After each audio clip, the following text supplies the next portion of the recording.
Bismillahirrahmanirrahim. Assalamualaikum warahmatullahi wabarakatuh.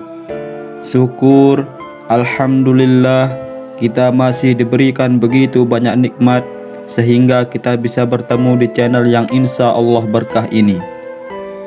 Marilah kita senantiasa bersalawat serta salam kepada junjungan kita Nabi Muhammad sallallahu alaihi wasallam. Allahumma sholli ala sayyidina Muhammad wa ala ali sayyidina Muhammad. Doa dan harapan saya kepada saudara sekalian, semoga diberikan kesehatan, dilapangkan rezekinya, dipanjangkan umurnya, dan diberikan rezeki yang berlimpah. Amin, amin ya rabbal alamin. Sahabat beriman yang dirahmati Allah subhanahu wa ta'ala, sebagai seorang muslim, penting bagi kita untuk mengetahui apa yang diperintahkan dan juga yang dilarang dalam Islam. Agama Islam telah jelas memberikan panduan-panduan bagi manusia. Di antara panduan yang jelas tersebut adalah masalah larangan untuk memelihara hewan-hewan tertentu.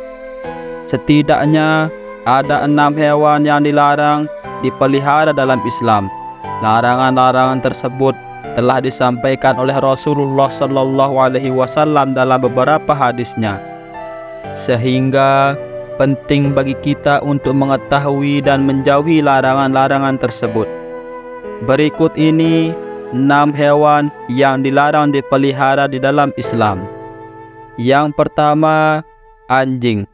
Salah satu hewan yang dilarang untuk dipelihara dalam Islam adalah anjing. Hal ini disebabkan karena air liur anjing dianggap najis. Rasulullah bersabda dalam sebuah hadis yang diriwayatkan oleh Ibnu Umar dari Nabi Muhammad SAW.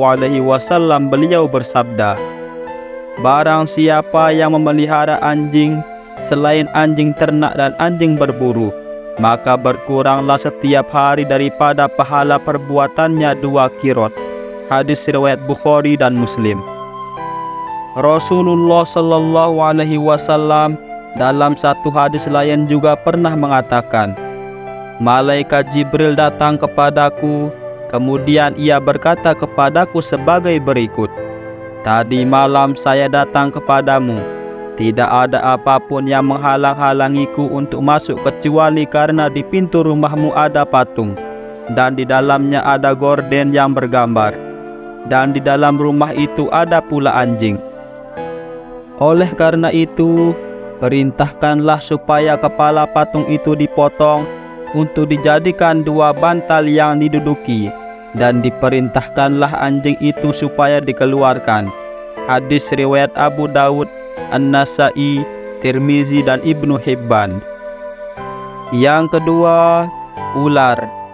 Ular juga termasuk hewan yang dilarang dalam Islam untuk dipelihara. Rasulullah sallallahu alaihi wasallam memerintahkan umatnya untuk membunuh ular jika bertemu dengannya, bukan untuk dipelihara. Hal ini didasarkan pada salah satu hadis yang menyatakan bahwa Rasulullah sallallahu alaihi wasallam memerintahkan untuk membunuh 2 binatang hitam ketika sholat, yaitu ular dan kalajengking. Hadis riwayat Tirmizi. Perintah untuk membunuh ini dimaksudkan ketika ular tersebut dalam keadaan mengancam. Jika tidak, maka tidak dianjurkan untuk dibunuh apalagi diburu. Sebab pada dasarnya, ular juga merupakan hewan yang berada dalam rantai makanan, sehingga memusnahkan ular akan merusak keseimbangan alam. Yang ketiga, burung elang. Elang merupakan hewan yang dilarang untuk dipelihara dalam agama Islam. Selain merupakan hewan yang harus dilestarikan, elang juga termasuk pemangsa dalam siklus rantai makanan, sehingga membunuh atau memburunya akan menyebabkan ketidakseimbangan ekosistem. Selain itu, burung-burung termasuk elang adalah juga hamba Allah dan umat Allah sehingga kita dilarang untuk memelihara, membunuh, atau memburunya. Hal ini sejalan dengan firman Allah yang tertera dalam surat Al-An'am ayat 36 yang artinya, "Tiadalah binatang-binatang yang ada di bumi dan burung-burung yang terbang dengan kedua sayapnya, melainkan umat juga seperti kamu." Yang keempat, tikus. Tikus merupakan hewan yang najis dan kotor. Oleh karena itu, Islam melarang kita untuk memeliharanya. Selain itu, tikus juga merupakan salah satu hewan pembawa penyakit. Tikus hidup dalam lingkungan yang kotor dan memakan makanan yang kotor. Sedangkan dalam Islam, hal yang kotor sangat dibenci oleh Allah Subhanahu wa taala dan Rasulullah sallallahu alaihi wasallam.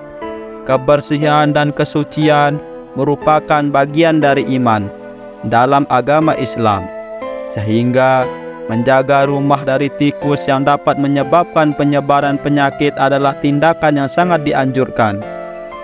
Hal ini sejalan dengan sabda Rasulullah sallallahu alaihi wasallam dalam hadis yang berbunyi, "Kebersihan adalah sebagian dari iman."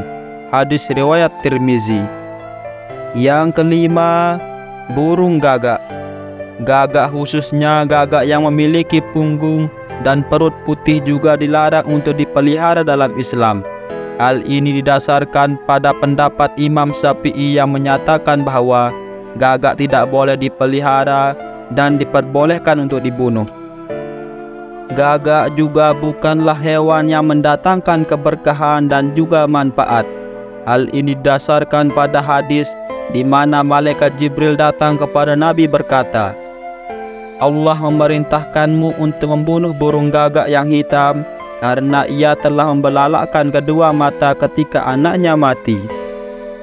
Dalam hadis yang lain, Rasulullah sallallahu alaihi wasallam juga pernah bersabda, 5 jenis hewan yang seluruhnya fasik boleh dibunuh di tanah suci, yakni burung gagak, burung elang, ular, tikus, dan binatang buas. Hadis riwayat Muslim. Yang keenam, cicak. Cicak meskipun sering berkeliaran di rumah juga dilarang untuk dipelihara. Nabi Muhammad sallallahu alaihi wasallam memerintahkan umatnya untuk membunuh cicak, sebab cicak merupakan hewan pengganggu, najis, dan juga kotor. Bahkan dalam beberapa riwayat, membunuh cicak akan mendapatkan pahala. Hal ini didasarkan pada hadis yang bersumber dari Abu Hurairah. Nabi Muhammad sallallahu alaihi wasallam bersabda, "Siapa saja yang membunuh cicak dengan sekali pukulan, maka ia mendapat pahala sekian. Siapa saja yang membunuh dengan 2 kali pukulan, maka ia akan mendapatkan pahala sekian, kurang dari yang pertama." Hadis riwayat Muslim. Sahabat beriman, itulah beberapa hewan yang dilarang untuk dipelihara dalam Islam. Meskipun dilarang dipelihara, namun tidak semua hewan tersebut harus dibunuh atau dimusnahkan. Ada beberapa hewan yang perlu kita jaga kelestariannya. Selain itu, untuk menjaga keseimbangan ekosistem, menjaga kelestarian hewan juga merupakan bentuk sifat dan cinta kasih sayang kita kepada sesama makhluk Allah Subhanahu wa taala. Semoga ini bermanfaat bagi kita semua. Amin, amin ya rabbal alamin. Sekian, assalamualaikum warahmatullahi wabarakatuh.